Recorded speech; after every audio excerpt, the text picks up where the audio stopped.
सैयद कासिम जी, मैं आपके पास आना चाहूंगा। सबसे पहले लंबे समय से अखिलेश यादव पे यह आरोप लगता रहा है कि अखिलेश यादव मुस्लिम्स को टेकन फॉर ग्रांटेड ले रहे हैं।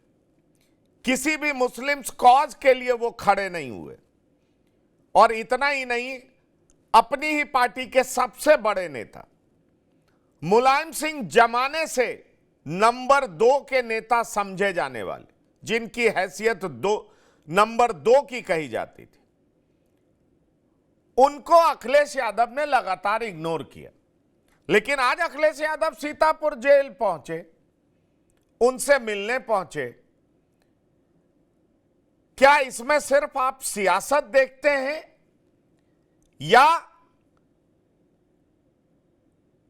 कुछ और भी देखते हैं? कुछ और से मेरा मतलब बहुत साफ है कि रामपुर ही नहीं, रामपुर के आसपास के इलाकों में किसको उतारा जाए, किसको टिकट दिया जाए, इन तमाम बातों की चर्चा करने अखिलेश यादव वहां पर पहुंचे थे।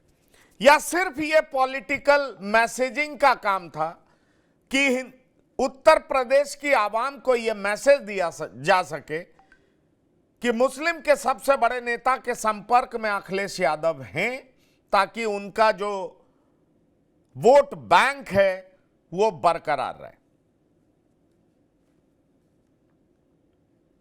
शुक्रिया। देखिए, इसमें आपने जो पूछा है, आपके सवाल में जवाब भी है। इसमें सियासत भी है और सियासत के अलावा पैगाम भी है।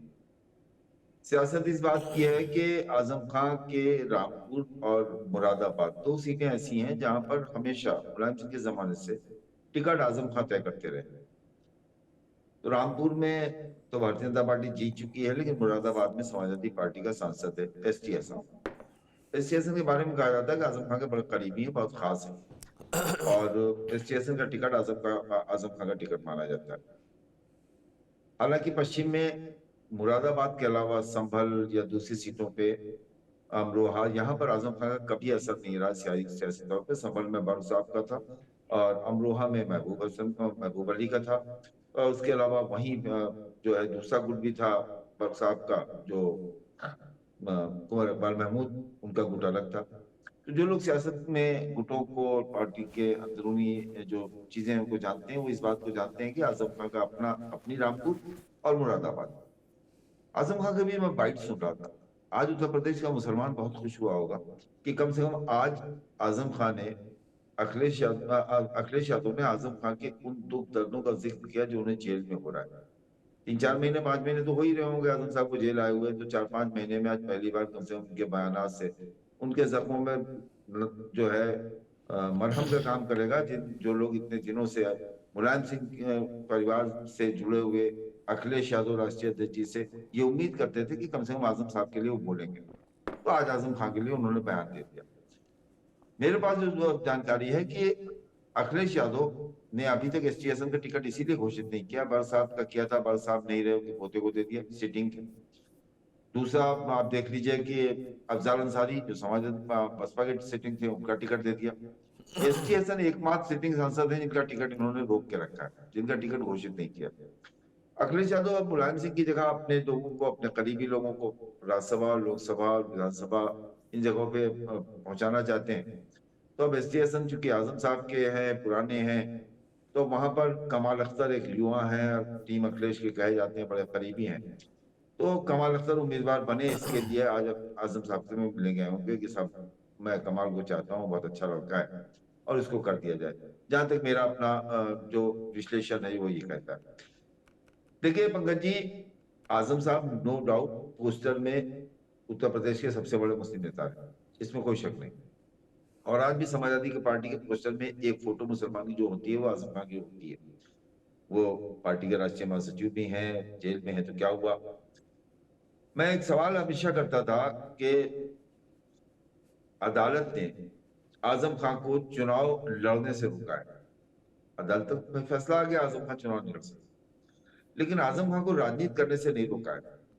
जब जून में बिहार में इंडिया अलायंस की बैठक चल रही थी, तो आजम खान जेल में नहीं थे, रामपुर में थे, बाहर थे। कोई मुसलमान उनके साथ नहीं गया था, आजम खान तो थे ही नहीं।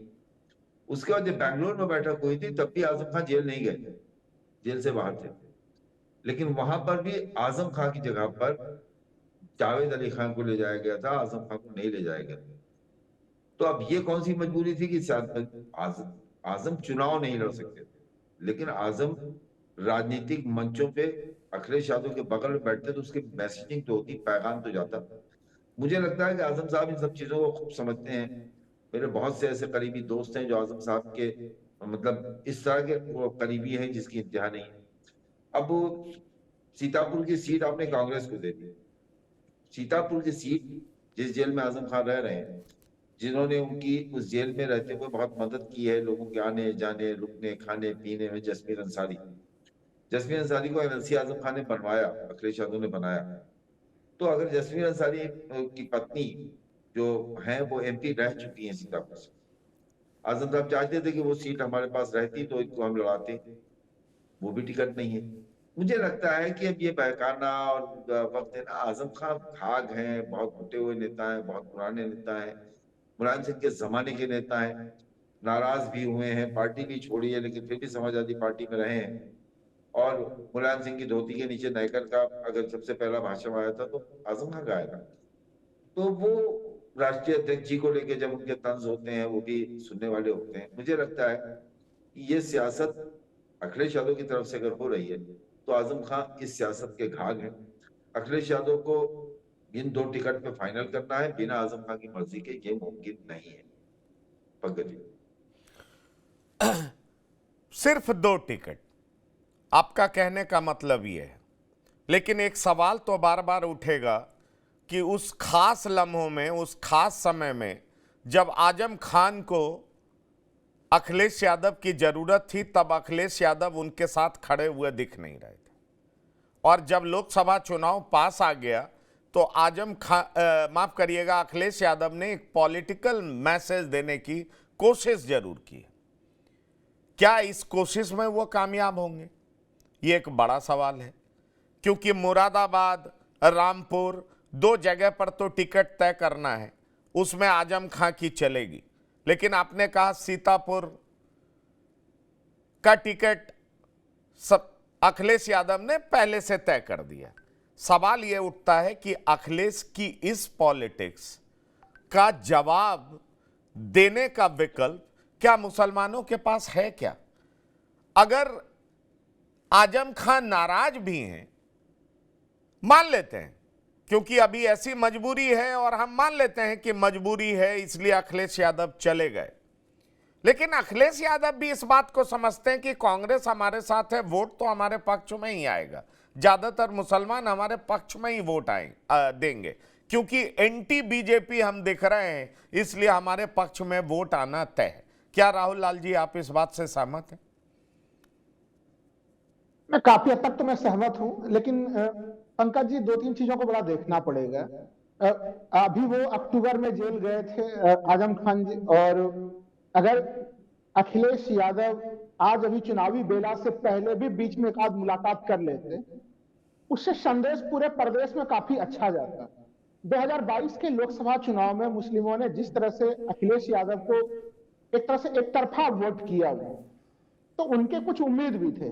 मैं मानता हूं कि मैं अखिलेश यादव के हाल फिलहाल के राजनीति को 2 हिस्से में देखता हूं। एक तो 2019 से 2022 तक का पीरियड, जबकि वो उपचुनाव में चुनाव प्रचार करने भी नहीं जाते थे, और 2022 के बाद उन्होंने अपने राजनीति में कई बड़े परिवर्तन किए, लेकिन वो परिवर्तन का लाभ जो है वो आजम खान को उस रूप में नहीं मिला। उनके साथ जो आत्मीयता होनी चाहिए, प्रथम बार भी वो लंबे समय तक जेल में रहे, उसमें भी ये लगातार पंकज जी चर्चा हो रही थी कि वो जेल में मिलने के लिए जाते या कम से कम रिहाई के समय भी जाते। बाकी उनके प्रतिनिधि गए थे, लेकिन अखिलेश यादव नहीं गए थे। आजम खान का हो सकता है कि सीटों के रूप में प्रभाव जो है कि रामपुर संबलपुर हम लोग गिनती करें हम लोग, लेकिन मैं जब फील्ड में हम लोग कहीं पे भी यूपी के पूरा पश्चिम उत्तर दक्षिण कहीं पे भी जाते हैं और वहां के मुस्लिमों से अगर बात करते हैं, तो हाल फिलहाल में उनके ऊपर जिस तरह से केसेस दर्ज हुए, बकरी चोरी के या किताब चोरी के जो तमाम केस दर्ज हुए, उस कारण से बड़ा एक तरह से मुस्लिमों में बड़ा आक्रोश की स्थिति थी और उनके प्रति बड़ी जबरदस्त सहानुभूति की स्थिति। तो वो एक उनका मैं मानता हूं कि प्रभाव जो है एक जिस तरह से वो पीड़ित पक्ष के रूप में रहे, उनके ऊपर मुकदमों का भंडार लगता रहा, तो वैसे स्थिति में जो वो मुस्लिम समुदाय जो अपेक्षा करता था अखिलेश यादव से, उस अपेक्षा पे अखिलेश यादव उस रूप में खड़े नहीं उतरे। और मैं कह सकता हूं आपको पंकज जी कि देखिए, उसके बाद राहुल गांधी की भारत जोड़ो यात्रा होती है, और भारत जोड़ो यात्रा के बाद राहुल गांधी की छवि में काफी जबरदस्त परिवर्तन होता है। तब आपको याद होगा कि जब भारत जोड़ो यात्रा की पहली कड़ी, जब प्रोटेस्ट यात्रा उसकी उत्तर प्रदेश में आने वाली थी, तो उसमें अखिलेश यादव ने एक बयान दिया था, जो उस यात्रा के विरोध में वो बयान था। हालांकि उनको जल्दी एहसास हो गया कि उनके ऊपर काफी दबाव पड़ा मुस्लिम समुदाय का, उनको यूटर्न लेना पड़ गया था उस पूरे मामले को लेके। तो कहीं ना कहीं एक वो नाराजगी की स्थिति रही, और वही कारण है कि वहां पे कांग्रेस, जिसका कि वोट प्रतिशत हम लोग विधानसभा चुनाव में देखते हैं कि पंकज जी काफी कम था, उसके बावजूद भी राहुल गांधी के भारत जोड़ो न्याय यात्रा से तमाम वो सरकार के विरुद्ध जिस तरह से आक्रामक होकर तमाम सवाल पूछते हैं, लड़ते हैं, तो वो उनकी छवि अचानक से मुस्लिमों में काफी लोकप्रिय हुई। दूसरे जो मोदी विरोधी दूसरे समूह है उसमें तो हुए ही हुए, लेकिन उत्तर प्रदेश के मुस्लिमों में उनकी छवि लोकप्रिय, और यही कारण है कि आज टीम इंडिया में अखिलेश यादव है यहाँ पे। हमें लग रहा है कि देर से उन्होंने कदम उठाया, लेकिन जो मैसेज उन्होंने दिया है, देर से आए दुरुस्त आए वाले स्थिति है, और भी पहले भी अगर वो बीच बीच में जाते, उनके साथ एक आत्मीयता प्रदर्शित करने के लिए उनके पास भरपूर मौके और समय थे, जो अखिलेश यादव जी ने गवाए। उन्होंने अपने पॉलिटिक्स की कई कमियों को दूर किया पंकज जी, लेकिन इस मोर्चे पे उनकी कमी जो है वो खटकती रही, जिसको कि हम लोग तर्कों से उसको नहीं पूरा कर सकते उसको। तो ये मैं मानता हूं कि आज जब वो गए हैं और खुद एक तरह से मुरादाबाद के सांसद को भी वो लेके गए हैं, ये छवि लोगों को देखने में अच्छी लगी है कि आप कम से कम राय विचार विमर्श किसी प्रणाली में उन्हें शामिल कर रहे हैं, उनके सुख दुख के आप हिस्से बन रहे हैं। जब वो बोल रहे थे कि जेल में तो काफी कष्ट होता है, जेल में व्यक्ति अकेलेपन से जूझता है, ये बयान आज उन्होंने दिया, थोड़ा और पहले भी देते तो और काफी बेहतर इसका जो है कि परिणाम होता, लेकिन फिर भी अभी भी दिया तो अच्छी चीज है पंकज जी। नहीं, अभी भी दिया तो अच्छी चीज है। रमेश ठाकुर जी, क्या आपको ऐसा दिखाई पड़ता है, भले ही आजम खान के परिवार के 3 सदस्य जेल में, उनकी पत्नी जेल में है, उनके छोटे बेटे जेल में हैं और वो स्वयं जेल में, रामपुर और मुरादाबाद 2 ऐसी सीटें हैं जिसको लेकर के कहा जाता है कि अखिलेश यादव उनसे संपर्क साधने गए, उनसे सलाह मशविरा करने गए। क्या आपको ऐसा दिखाई पड़ता है कि रामपुर से आजम खां के बड़े बेटे को चुनाव में उतारा जा सकता है या उनकी बहू को चुनाव में उतारा जा सकता है? क्योंकि एक प्रयोग उपचुनाव में हुआ, आसिम रजा को उतारा गया, आसिम रजा चुनाव हार गए। 2 उपचुनाव हुए, चाहे विधानसभा में उनका टिकट नहीं, उनकी सदस्यता गई, तब उपचुनाव हुए, तब दूसरे लोग जीत गए। फिर लोकसभा में भी आसिम रजा हार गए जो कि उनके उम्मीदवार थे। क्या आपको ऐसी कोई संभावना दिखाई पड़ती है कि आजम खां के बेटे चुनावी मैदान में उतर सकते हैं? बड़े बेटे अभी जेल से बाहर हैं, उनके ऊपर कोई मुकदमा नहीं है, क्या ऐसी संभावना आपको नजर आती है? और अगर ऐसा होता है तो कम से कम 2 सीट पर ही नहीं, बाकी अन्य सीटों पर भी इसका प्रभाव पड़ेगा, जिसको हम मुस्लिम बाहुल्य सीट कहते हैं, और जिस पर कांग्रेस हो चाहे समाजवादी पार्टी हो, दोनों पार्टी, क्योंकि दोनों पार्टियां एक गठबंधन में है, दोनों घटक दल है, तो निश्चित तौर पर इन सीटों पर इनकी निगाहें लगी होंगी कि अगर ये सीटें भी जीत ली जाएं तो इंडिया अलायंस की ये बड़ी कामयाबी होगी। देखिए पंकज जी, अभी कासिम साहब ने अपने इंट्रो में एक बात बहुत अच्छी कही कि जब मुलायम सिंह साहब का जब जमाना था तो उस समय भी दोनों नेता आजम खान साहब और मुलायम सिंह सीट बंटवारे को लेकर लंबा डिस्कशन करते थे, और ये 2 सीटें जो हैं, मुरादाबाद हो गई और रामपुर हो गई, यहाँ पे किस कैंडिडेट को उतारा जाना है, ये यहाँ पे सिर्फ और सिर्फ जो आजम खान साहब बता देते उसी पे मोहर लगती थी। मुझे लग रहा है जो आज की जो बैठक है, आज की इनकी जो मीटिंग हुई है और इनसे जो मिलने गए, ये भी उसी चीज का परिचायक मुझे लग रही है, क्योंकि जिस तरीके से मीडिया में हमेशा ये कहा जा रहा कि इन दोनों की नहीं बन पा रही है, बहुत ज्यादा बीच में कॉन्फ्लिक्ट है, बहुत ज्यादा सब चीजें हो रही हैं, लेकिन इसमें इस बातों पे ज्यादा इत्तेफाक नहीं रहा, क्योंकि बहुत सारे सवाल उठते रहे, लेकिन जब भी बातें सामने आई, इनको जवाब देने के लिए जो चीजें आई, तो आजम खान साहब और अखिलेश यादव जी दोनों एक टेबल पे बैठे, दोनों ने बातें करी और दोनों ने मजे भी लिए कि देखो हमारे बारे में किस तरह की चीजें बाहर उठाई जा रही हैं। जब मुलायम सिंह जी का देहांत हुआ तो आपने देखा होगा, सबसे पहले यही चेहरा सामने था जो कंधे पे हाथ रखा हुआ था अखिलेश यादव को, जो उनको सांत्वना दे रहे थे। तो ये सब मतलब चीजें नहीं होनी चाहिए कि दोनों नेताओं में फूट है और ये चुनावी मीटिंग है, ये चुनावी ही वो सब चीज है। लेकिन सबसे बड़ी बात है, अब जिस तरीके से आपने कहा, क्या इन दोनों सीटों पे इनके परिवार के किसी नेता या किसी बड़े बेटे की बहू या जो भी इवन किसी को उतारा जा सकता है? तो बिल्कुल सही बात है, इसी का मशवरा करने, इसी की बातचीत करने और इसी पे लास्ट अमली जामा पहनाने के लिए मुझे लग रहा उनके साथ में मुलाकात हो रही है। और इस मुलाकात को मुझे लग रहा बड़ी आत्मीयता के साथ में देखना चाहिए, और न किसी नजरिए सियासी नजरिए से हमें देखना चाहिए कि नहीं सियासत की मजबूरी है कि अखिलेश यादव उनसे मिलने जा रहे हैं।